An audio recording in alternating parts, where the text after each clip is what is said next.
നമസ്കാരം. ആദ്യ വാർത്തയിലേക്ക് സ്വാഗതം. കാസർഗോഡ് 2 യൂത്ത് കോൺഗ്രസ് പ്രവർത്തകരുടെ കൊലപാതകത്തെ തുടർന്നുള്ള സംഘർഷത്തിന് അയവില്ല. ജില്ലയിൽ വൻ പോലീസ് സന്നാഹമാണ് നിലയുറപ്പിച്ചിട്ടുള്ളത്. വിലാപയാത്ര എത്തിയതിനൊപ്പം പെരിയയിൽ വ്യാപക അക്രമം അരങ്ങേറി. കാസർഗോഡ് പ്രതിഷേധത്തെ തുടർന്നുള്ള അക്രമം പല ഘട്ടത്തിലും പോലീസിനെ നിയന്ത്രിക്കാനായില്ല. പെരിയ ബസാറിൽ പ്രതിഷേധക്കാർ AKG ഭവനെ തീയിട്ടു. ഇവിടുത്തെ ഗ്രന്ഥശാല പൂർണ്ണമായും കത്തിനശിച്ചു. തീയണയ്ക്കാനെത്തിയ ഫയർഫോഴ്സ് ഉദ്യോഗസ്ഥരെ കയ്യേറ്റം ചെയ്യാൻ ശ്രമമുണ്ടായി. ഉദ്യോഗസ്ഥരെ തിരിച്ചയച്ചു. തൊട്ടടുത്തുള്ള വനിതാ സർവീസ് സഹകരണ സംഘത്തിന്റെ ഓഫീസിന് നേരെയും അക്രമം അരങ്ങേറി. പ്രദേശത്തെ 4 CPM പ്രവർത്തകരുടെ വീടുകൾക്ക് നേരെയും അക്രമമുണ്ടായി. പെരിയയിലുണ്ടായ സംഘർഷത്തിൽ 4 CPM പ്രവർത്തകർക്ക് പരിക്കേറ്റു. ഇവരെ ആശുപത്രിയിൽ കൊണ്ടുപോകാൻ സമരാനുകൂലികൾ അനുവദിച്ചില്ല. പെരിയയിൽ നിരവധി കടകൾ അടിച്ചു തകർത്തു. ക്രമസമാധാനം പുനഃസ്ഥാപിക്കാൻ തീവ്ര പരിശ്രമത്തിലാണ് പോലീസ്. ജില്ലാ പോലീസ് മേധാവി ഉൾപ്പെടുന്ന ഉന്നത പോലീസ് ഉദ്യോഗസ്ഥർ പ്രദേശത്ത് ക്യാമ്പ് ചെയ്യുന്നുണ്ട്. 4 പ്ലാറ്റൂൺ സായുധ പോലീസിനെ സുരക്ഷാ ചുമതലയ്ക്കായി വിന്യസിച്ചിട്ടുണ്ട്. മനു ഭരത്, ന്യൂസ് 18, കണ്ണൂർ. കാസർഗോഡ് കൊല്ലപ്പെട്ട യൂത്ത് കോൺഗ്രസ് പ്രവർത്തകരായ കൃപേഷിന്റെയും ശരത്ലാലിന്റെയും മൃതദേഹങ്ങൾ സംസ്കരിച്ചു. സുഹൃത്തുക്കളായ ഇരുവർക്കും അടുത്തടുത്താണ് ചിതകൾ ഒരുക്കിയത്. നൂറുകണക്കിന് പാർട്ടി പ്രവർത്തകരും നാട്ടുകാരും അന്ത്യാഞ്ജലി അർപ്പിക്കാൻ പെരിയ കല്യോട്ടയ്ക്ക് ഒഴുകിയെത്തി.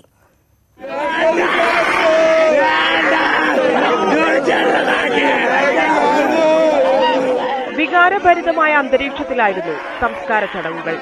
ബന്ധുക്കളുടെയും സുഹൃത്തുക്കളുടെയും അന്ത്യചുംബനങ്ങൾ ഏറ്റുവാങ്ങി ഇരുവരും അടുത്തടുത്ത ചിതകളിൽ എരിഞ്ഞടങ്ങി.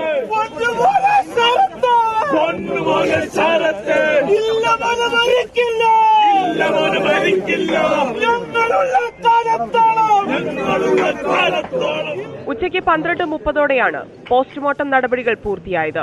KPCCയെ പ്രതിനിധീകരിച്ച് K. സുധാകരനും ഡീൻ കുര്യാക്കോസും ചേർന്ന് മൃതദേഹങ്ങൾ ഏറ്റുവാങ്ങി. 15 മിനിറ്റ് മോർച്ചറി വരാന്തയിലും തുടർന്ന് തൃക്കരിപ്പൂരും കാലിക്കടവും ചെറുവത്തൂരും നീലേശ്വരത്തും കാഞ്ഞങ്ങാടും പെരിയയിലും മൃതദേഹങ്ങൾ പൊതുദർശനത്തിന് വെച്ചു. എല്ലായിടത്തും നൂറുകണക്കിന് പ്രവർത്തകരും നാട്ടുകാരുമാണ് ഇരുവരെയും ഒരു നോക്ക് കാണാനെത്തിയത്.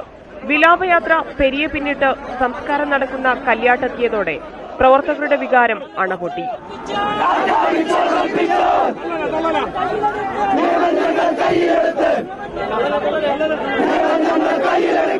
കാഞ്ഞങ്ങാട് വെച്ച് പ്രതിപക്ഷ നേതാവും KPCC പ്രസിഡന്റും അന്തിമോപചാരം അർപ്പിച്ചു. തുടർന്ന് വിലാപയാത്ര മൃതദേഹങ്ങളുമായി ഇരുവരുടെയും വീടുകളിലേക്ക്.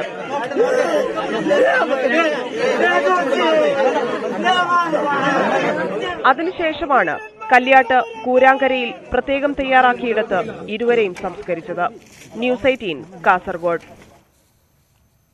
2 കുടുംബങ്ങളുടെ പ്രതീക്ഷകളാണ് കാസർഗോഡ് പെരിയയിൽ രാഷ്ട്രീയ പകയിൽ പൊലിഞ്ഞത്. കൊല്ലപ്പെട്ട യുവാക്കളുടെ കുടുംബങ്ങളുടെ അവസ്ഥയും ഉറ്റവരുടെ വിലാപവും കണ്ട KPCC അധ്യക്ഷൻ മുല്ലപ്പള്ളി രാമചന്ദ്രൻ പൊട്ടിക്കരഞ്ഞു.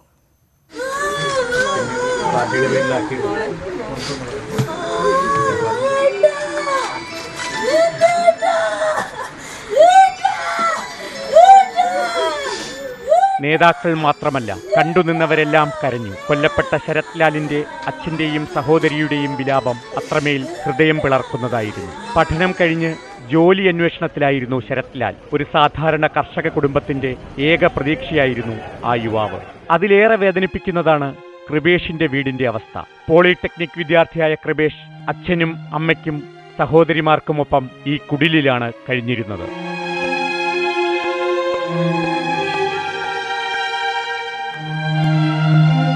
പെയിന്റ് പണിക്കാരനായ കൃഷ്ണന്റെയും കൂലിത്തൊഴിലാളിയായ ബാലാമണിയുടെയും ജീവിതത്തിലെ ഏക പ്രതീക്ഷയായിരുന്നു കൃപേഷ്.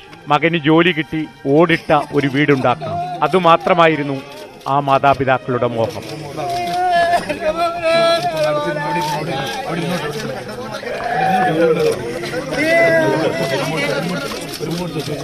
ഇരുവരുടെയും മൃതശരീരങ്ങളിൽ അച്ഛനമ്മമാരും കൂടപ്പിറപ്പുകളും അന്ത്യചുംബനമർപ്പിച്ചപ്പോൾ ഒരു നാടാകെ ഒപ്പം കരഞ്ഞു.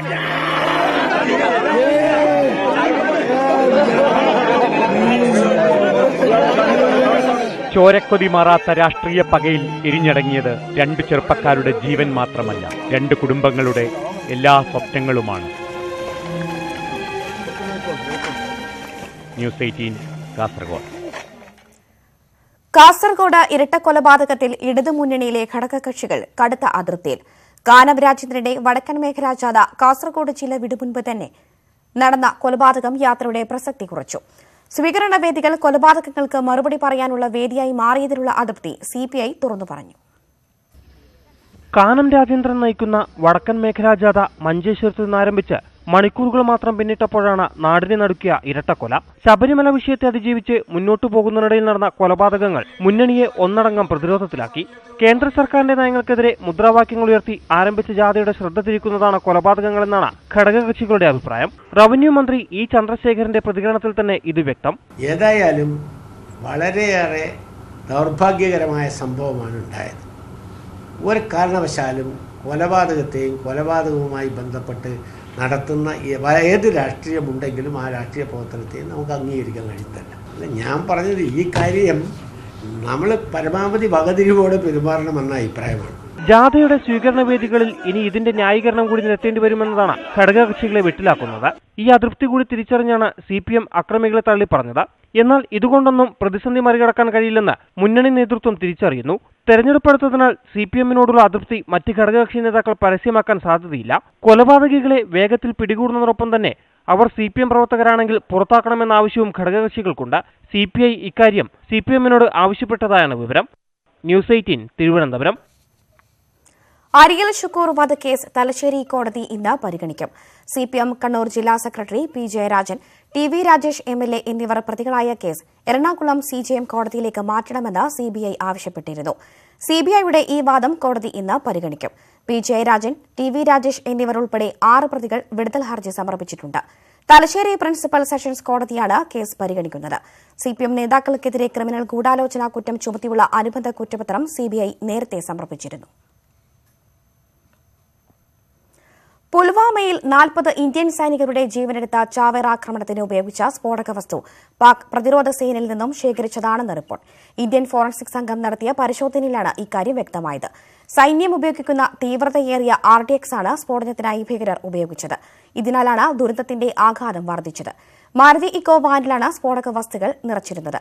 സ്ഫോടനം നടന്ന സ്ഥലത്തു നിന്നും 5 മുതൽ 7 കിലോമീറ്റർ അകലെ വെച്ചാണ് സ്ഫോടക വസ്തുക്കൾ വാഹനത്തിൽ നിറച്ചതെന്നും അന്വേഷണ സംഘം കണ്ടെത്തിയിട്ടുണ്ട്. അതേസമയം പുൽവാമ ഭീകരാക്രമണത്തിന്റെ പശ്ചാത്തലത്തിൽ കശ്മീരിൽ ഏർപ്പെടുത്തിയ കനത്ത സുരക്ഷ തുടരുകയാണ്. ഇന്ത്യ പാകിസ്ഥാൻ പ്രശ്നങ്ങൾക്കിടെ സൌദി കിരീടാവകാശി മുഹമ്മദ് ബിൻ സൽമാൻ ഇന്ന് ഇന്ത്യയിലെത്തും. പാകിസ്ഥാൻ സന്ദർശനം കഴിഞ്ഞ് സൌദിയിൽ തിരികെയെത്തിയ ശേഷമാണ് ഇന്ത്യയിലേക്ക് വരുന്നത്. കഴിഞ്ഞ ദിവസം പാകിസ്ഥാൻ സന്ദർശിച്ച സൌദി കിരീടാവകാശി 2030 കോടിയുടെ വ്യാപാര കരാർ ഒപ്പുവച്ചിരുന്നു. പുൽവാമ സംഭവത്തെ തുടർന്ന് പാകിസ്ഥാനെ അന്താരാഷ്ട്ര തലത്തിലും സാമ്പത്തികമായി ഒറ്റപ്പെടുത്താൻ ഇന്ത്യ ശ്രമിക്കുന്നതിനിടെ സൌദി പാകിസ്ഥാനുമായി കരാർ ഒപ്പുവച്ചത് ശ്രദ്ധേയമാണ്. പാകിസ്ഥാന്റെ സുഹൃത്ത് രാഷ്ട്രമെങ്കിലും തീവ്രവാദത്തിനെതിരായ നിലപാട് സ്വീകരിക്കുന്ന സൌദിയെ ഇന്ത്യയ്ക്ക് അനുകൂലമാക്കാമെന്നായിരുന്നു കേന്ദ്ര സർക്കാരിന്റെ കണക്കുകൂട്ടൽ. നേരത്തെ പാകിസ്ഥാനിൽ നിന്ന് നേരിട്ട് ഇന്ത്യയിലേക്ക് വരാനിരുന്നതായിരുന്നു സൌദി കിരീടാവകാശി. പുൽവാമ സംഭവത്തിന്റെ പശ്ചാത്തലത്തിലാണ് പാകിസ്ഥാനിൽ നിന്ന് തിരികെ പോയ ശേഷം ഇന്ത്യയിലെത്തുന്നത്. പുൽവാമയിലെ ഭീകരാക്രമണത്തിൽ വീരമൃത്യു വരിച്ച സൈനികൻ വസന്തകുമാറിന്റെ കുടുംബത്തെ സർക്കാർ സംരക്ഷിക്കും. ഇന്നത്തെ മന്ത്രിസഭായോഗം ഇക്കാര്യത്തിൽ തീരുമാനമെടുക്കും. കേരള വെറ്ററിനറി സർവകലാശാലയ്ക്ക് കീഴിലെ പൂക്കോട് കേന്ദ്രത്തിൽ താൽക്കാലിക ജീവനക്കാരിയാണ് വസന്തകുമാറിന്റെ ഭാര്യ ഷീന. ജോലി സ്ഥിരപ്പെടുത്തണമെന്ന ആവശ്യം സർക്കാർ പരിഗണിക്കും. വസന്തകുമാറിന്റെ മക്കളുടെ വിദ്യാഭ്യാസ ചെലവും സർക്കാർ ഏറ്റെടുക്കുകയോ കേന്ദ്രീയ വിദ്യാലയത്തിൽ പ്രവേശനം ഉറപ്പാക്കുകയോ ചെയ്യും. ചാരവൃത്തി ആരോപിച്ച് പാകിസ്ഥാൻ ജയിലിൽ അടച്ചിരുന്ന കുൽഭൂഷൺ ജാദവിന്റെ കേസിൽ അന്താരാഷ്ട്ര നീതിന്യായ കോടതിയിൽ ഇന്ന് വാദം തുടരും. പാകിസ്ഥാന്റെ വാദമാണ് ഇന്ന് നടക്കുക. പാക് നടപടി നിയമവിരുദ്ധമായി പ്രഖ്യാപിക്കണമെന്നും കുൽഭൂഷന്റെ വധശിക്ഷ റദ്ദാക്കണമെന്നും ഇന്നലെ ഇന്ത്യ വാദിച്ചിരുന്നു. നിലവിലെ സാഹചര്യത്തിൽ കുൽഭൂഷൺ ജാദവ് കേസിൽ കടുത്ത നിലപാട് തന്നെയാകും പാകിസ്ഥാൻ സ്വീകരിക്കുക. അന്താരാഷ്ട്ര നീതിന്യായ കോടതിയിൽ ഇന്നലെ ഇന്ത്യ ഉന്നയിച്ച വാദങ്ങൾ തെറ്റെന്ന് സമർത്ഥിക്കാനാകും പാകിസ്ഥാന്റെ ശ്രമം. പാകിസ്ഥാനെതിരെ ശക്തമായ തെളിവുകൾ നിരത്തിയായിരുന്നു ഇന്നലെ ഇന്ത്യക്ക് വേണ്ടി ഹാജരായ ഹരീഷ് സാൽവെയുടെ വാദം. ജാദവ് ചെയ്ത കുറ്റമെന്താണെന്ന് കൃത്യമായി പറയാനായി ഇപ്പോഴും പാകിസ്ഥാന് കഴിഞ്ഞിട്ടില്ല. അറസ്റ്റിന് 1 മാസം ശേഷമാണ് FIR രജിസ്റ്റർ ചെയ്തത്. ചാരവൃത്തിയിൽ പങ്ക് തെളിയിക്കുന്ന ഒരു രേഖയും പാകിസ്ഥാൻ ഇന്ത്യക്ക് കൈമാറിയിട്ടില്ല. കുറ്റസമ്മതമൊഴി പാകിസ്ഥാൻ ബലപ്രയോഗത്തിലൂടെയാണ് നേടിയതെന്നും ഇന്ത്യ വാദിച്ചു. ഇന്ന് പാകിസ്ഥാന്റെ വാദം പൂർത്തിയായ ശേഷം നാളെ ഇന്ത്യക്കും മറ്റന്നാൾ പാകിസ്ഥാനും മറുപടി നൽകാനുള്ള അവസരവും ഉണ്ടാകും. അതിനുശേഷമാകും കേസിൽ കോടതി വിധി പറയുക. National desk, news 18. തെരഞ്ഞെടുപ്പ് വാർത്തകൾ.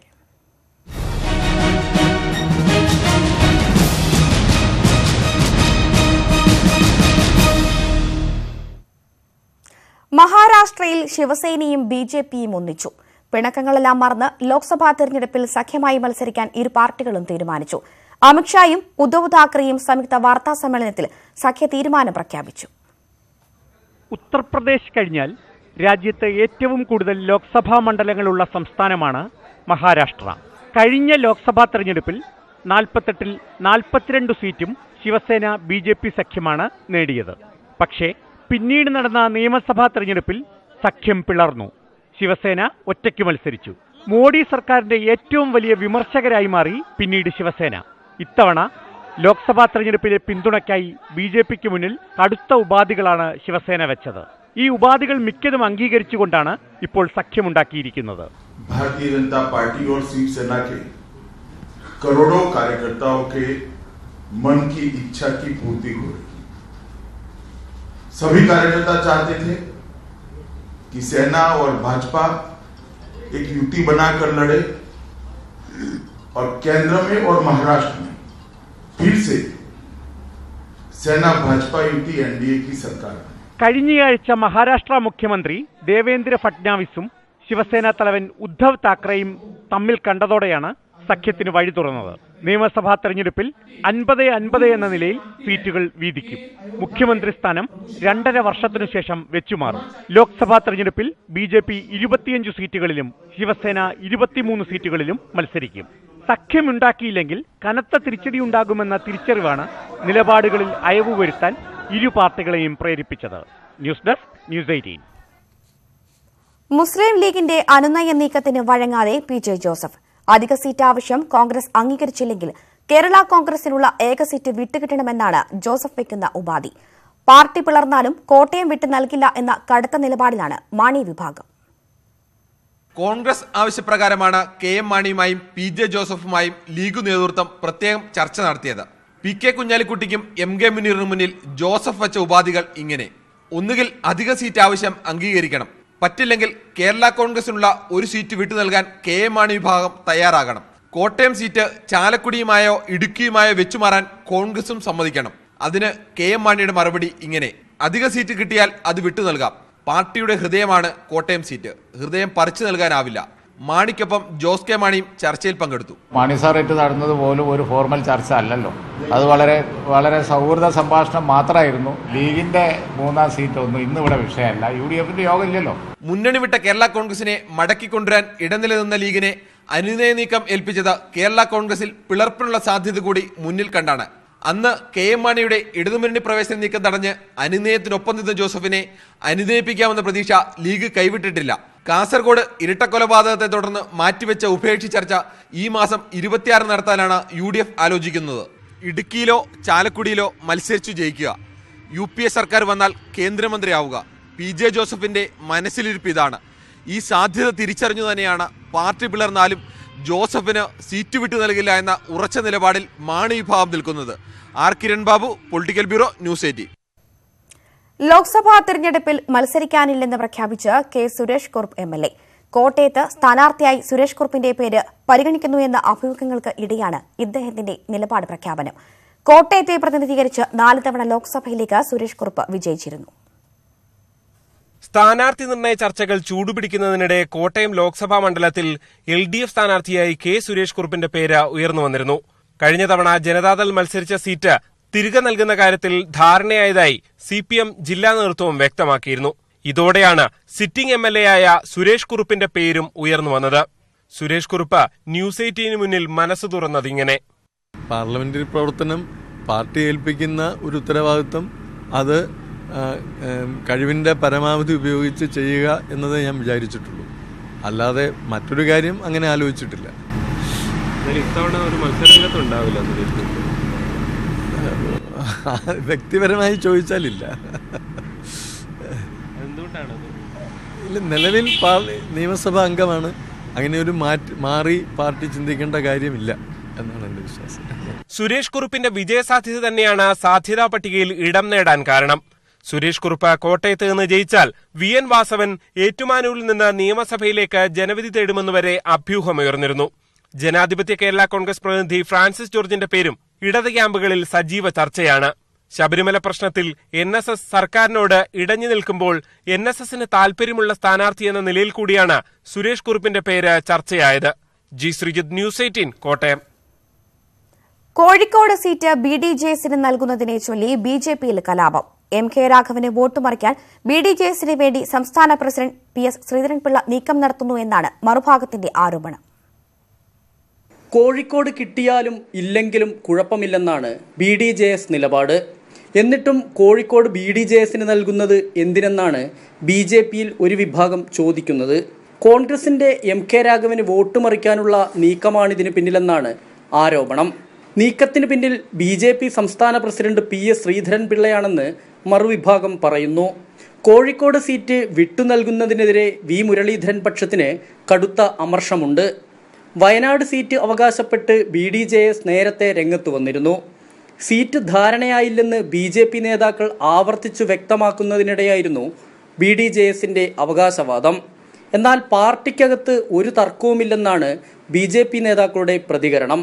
BJP പ്രവർത്തകന്മാർ ആഗ്രഹിക്കുന്നത് കേരളത്തിലെ എല്ലാ സീറ്റിലും BJP തന്നെ മത്സരിക്കണമെന്നാണ്. അതെല്ലാ പാർട്ടിയും അങ്ങനെയാണ് ആഗ്രഹിക്കുക.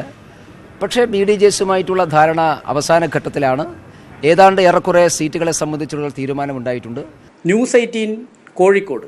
ലാഭവിഹിതത്തിൽ നിന്ന് 28,000 കോടി രൂപ കേന്ദ്ര സർക്കാരിന് നൽകാൻ റിസർവ് ബാങ്ക് തീരുമാനം. തിങ്കളാഴ്ച ചേർന്ന RBI യോഗമാണ് നിർണായക തീരുമാനമെടുത്തത്. പൊതുതെരഞ്ഞെടുപ്പിനെ അഭിമുഖീകരിക്കുന്ന നരേന്ദ്രമോദി സർക്കാരിന് വിവിധ പദ്ധതികൾക്കായി കൂടുതൽ പണം ചിലവഴിക്കാൻ ഈ നടപടി സഹായകമാകും. തുടർച്ചയായ 2ാം വർഷമാണ് റിസർവ് ബാങ്ക് സർക്കാരിന് ഇടക്കാല ലാഭവിഹിതം നൽകുന്നത്. കഴിഞ്ഞ ഓഗസ്റ്റിൽ RBI 40,000 കോടി രൂപ ലാഭവിഹിതമായി സർക്കാരിന് നൽകിയിരുന്നു.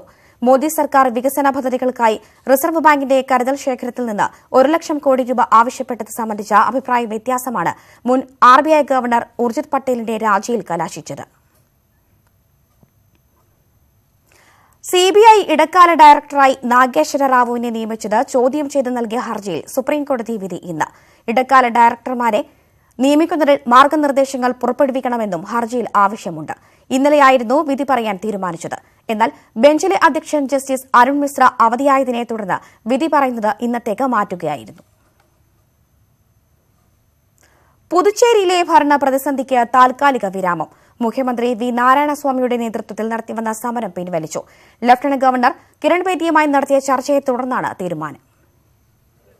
പുതുച്ചേരിയിൽ ദിവസങ്ങളായി തുടർന്നിരുന്ന നാടകീയ പ്രതിഷേധങ്ങൾക്കാണ് താൽക്കാലികമായെങ്കിലും വിരാമമായത്. മുഖ്യമന്ത്രി V നാരായണസ്വാമിയും മന്ത്രിമാരും ലഫ്റ്റനന്റ് ഗവർണർ കിരൺ ബേദിയുമായി 4.5 മണിക്കൂറോളം കൂടിക്കാഴ്ച നടത്തി. സൗജന്യ റേഷൻ, വാർദ്ധക്യ പെൻഷൻ തുടങ്ങി പരിഹാരമാകാതെ കിടന്ന പുതുച്ചേരി ജനതയുടെ പ്രശ്നങ്ങൾ ചർച്ചയിൽ ഉന്നയിച്ചതായും അവയ്ക്ക് പരിഹാരം കാണുമെന്ന ഉറപ്പ് ലഭിച്ചതായും മുഖ്യമന്ത്രി നാരായണസ്വാമി പറഞ്ഞു. Public issues except one issue of the grant in aid salary, the other issues most of them we were able to resolve. മുഖ്യമന്ത്രിക്കും മന്ത്രിമാർക്കും സാമ്പത്തിക അധികാരം നൽകുന്നത് സംബന്ധിച്ചുള്ള ഉത്തരവ് ലഫ്റ്റനന്റ് ഗവർണർ കിരൺ ബേദി അംഗീകരിച്ചു. ഉത്തരവ് ഏപ്രിൽ 1 മുതൽ നടപ്പാക്കാനും ചർച്ചയിൽ തീരുമാനമായി. സർക്കാരിന്റെ ദൈനംദിന പ്രവർത്തനങ്ങളിൽ ലഫ്റ്റനന്റ് ഗവർണർ കൈകടത്തുന്നുവെന്നും ജനക്ഷേമ പദ്ധതികൾ തുടർച്ചയായി തടയുന്നുവെന്നും ആരോപിച്ചായിരുന്നു മുഖ്യമന്ത്രിയും മന്ത്രിമാരും MLA-മാരും അടക്കമുള്ളവർ ഗവർണറുടെ വസതിക്ക് മുന്നിൽ രാപ്പകൽ സമരം തുടങ്ങിയത്. സമരത്തിന് പിന്തുണയുമായി നിരവധി കക്ഷികളും രംഗത്തെത്തിയിരുന്നു. National desk, news 18. Devaswom board യോഗം ഇന്ന് ചേരും. പ്രളയത്തിൽ തകർന്ന പമ്പാ തീരത്തിന്റെ നവീകരണം ചർച്ച ചെയ്യാനാണ് യോഗം. കുംഭമാസ പൂജയ്ക്ക് ഒരുക്കിയ ക്രമീകരണങ്ങളും നടവരവ് ഉൾപ്പെടെയുള്ള കാര്യങ്ങളും യോഗം ചർച്ച ചെയ്യും. വനവകുപ്പിന്റെ എതിർപ്പ് മറികടന്ന് ശബരിമല മാസ്റ്റർ പ്ലാൻ പരിഷ്കരിക്കുന്നതും യോഗത്തിൽ ചർച്ചയാകും. 94 ഏക്കറുടെ വികസന പ്രവർത്തനങ്ങൾക്ക് രൂപരേഖ തയ്യാറാക്കാൻ ഹൈക്കോടതി നിയോഗിച്ച ഹൈപ്പവർ കമ്മിറ്റി കഴിഞ്ഞ ദിവസം തീരുമാനിച്ചിരുന്നു. ശുദ്ധിക്രിയാ വിവാദത്തിൽ തന്ത്രിയുടെ വിശദീകരണം ഇതുവരെ ബോർഡ് പരിഗണിച്ചിട്ടില്ല. നാളെ ആറ്റുകാൽ പൊങ്കാല. പൊങ്കാലയ്ക്ക് മണിക്കൂറുകൾ മാത്രം ശേഷിക്കെ ഉത്സവ ലഹരിയിലാണ് തലസ്ഥാന നഗരം.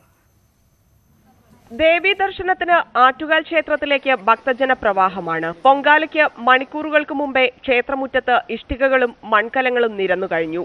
ദൂരസ്ഥലങ്ങളിൽ നിന്ന് എത്തിയവർക്ക് വീട്ടുമുറ്റത്ത് പൊങ്കാലയിടാൻ സൗകര്യമൊരുക്കുന്ന തിരക്കിലാണ് ക്ഷേത്രത്തിന്റെ 5 കിലോമീറ്റർ ചുറ്റളവിലുള്ള തലസ്ഥാന നിവാസികൾ. പൊങ്കാല സാധനങ്ങൾ വാങ്ങാനുള്ള തിരക്കിലാണ് നഗരവീഥികൾ. ചുടുകട്ട മുതൽ വിറകുവരെ വിൽപ്പനയ്ക്കുണ്ട്. പൊങ്കാലയ്ക്ക് മുമ്പുള്ള അവസാന മണിക്കൂറുകളിൽ കച്ചവടം പൊടിപൊടിക്കുമെന്ന പ്രതീക്ഷയിലാണ് ഏവരും. അമ്മേരെ ഇതുകൊണ്ട് നമുക്ക് എങ്ങനെയാണെന്ന് അറിയാൻ പറ്റില്ല. എല്ലാ വർഷവും ഞാനിവിടെ വന്നിട്ട് വിറ്റ് കഴിഞ്ഞു പോവേൻ. 26 വർഷം കൊണ്ട് ഈ വീട്ടിലാണ് ഞാനിരിക്കുന്നത്. എനിക്ക് നാളെ വെളുക്ക ഉള്ള കച്ചവടം വിശ്വസിക്കണം. കുംഭമാസത്തിലെ പൂരം നാളും പൗർണമിയും ഒത്തുചേരുന്ന നാളെയാണ് ആറ്റുകാൽ പൊങ്കാല. കണ്ണകി ചരിത്രത്തിലെ പാണ്ഡ്യരാജാവിന്റെ വധം നടക്കുന്ന ഭാഗം തോറ്റംപാട്ടുകാർ അവതരിപ്പിച്ച ശേഷം അടുപ്പുവെട്ടിനുള്ള ഒരുക്കങ്ങൾ ആരംഭിക്കും. രാവിലെ 10:15 പണ്ടാര അടുപ്പിൽ തീ പകരും. ന്യൂസ് 18 തിരുവനന്തപുരം. സെക്രട്ടേറിയറ്റിന് മുന്നിലെ സമരപന്തലുകൾ അർദ്ധരാത്രിയിൽ പൊളിച്ചു നീക്കി. ആറ്റുകാൽ പൊങ്കാലയോടനുബന്ധിച്ച് തീരുമാനം നഗരസഭാ അധികൃതരാണ് സമരപന്തലുകൾ പൊളിച്ചു നീക്കിയത്. രാത്രി 11:30 തുടങ്ങിയ നടപടികൾ 1 മണിക്കൂറോളം നീണ്ടുനിന്നു. KSRTC എംപാനൽ ജീവനക്കാരുടെ സമരപന്തലും പൊളിച്ചു നീക്കിയതിൽ ഉൾപ്പെടുന്നു. പോലീസും നഗരസഭാ അധികൃതരും ചേർന്ന് സമരക്കാരെ സ്ഥലത്തു നിന്ന് മാറ്റിയതിനു ശേഷമായിരുന്നു നടപടി.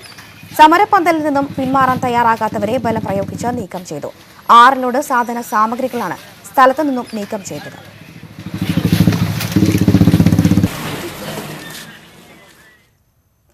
പ്രസിദ്ധമായ ചോറ്റാനിക്കര മകം തൊഴൽ ഇന്ന് നടക്കും. ഉച്ചയ്ക്ക് 2 മണി മുതൽ രാത്രി 8 മണി വരെയാണ് മകം തൊഴൽ.